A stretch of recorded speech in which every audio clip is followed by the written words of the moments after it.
Listening to that is Patrick McGuire, who's a solicitor with Thompson's, the firm that represents many of these victims. Thanks for joining us. What's your reaction to this announcement? It's a pleasure. Thanks for inviting me on the show.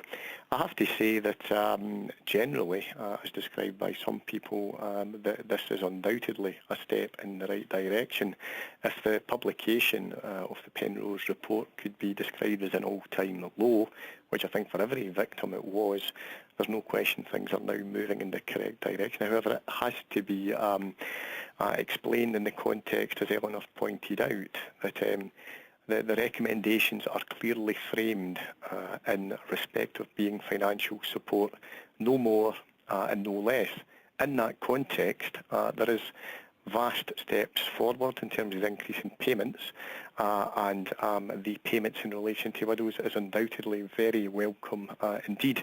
It was down to a lot of hard work by people sitting around the table that is on the document as a recommendation, so that's all very positive. However, there are undoubtedly things missing, and undoubtedly there is still work to be done. And many of the victims of this tragedy called for an inquiry, and indeed, well, they called for an inquiry, and then they called the inquiry a cover-up. But do you think more needs to be done to be able to get to the bottom of what actually happened here? Well, you have to understand that every victim of this tragedy was let down by the state. It's that simple. It's the people you most trust who let them down most significantly. If you can't trust the NHS to do the right thing, then who can you trust? So of course this has left communities and whole vast swathes of people with absolutely no trust.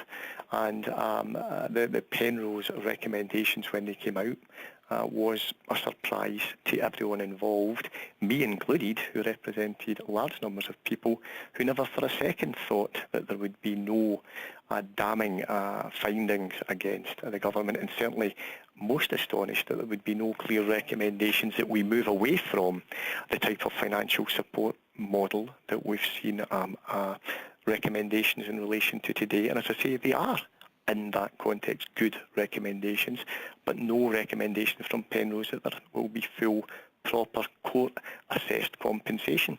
And until we get to that point, until we have people being properly compensated for the wrongs that they have suffered at the hands of the NHS, then no, I don't think people will ever move on, and justice will never be done. But as I was saying to Eleanor, some of this started last century.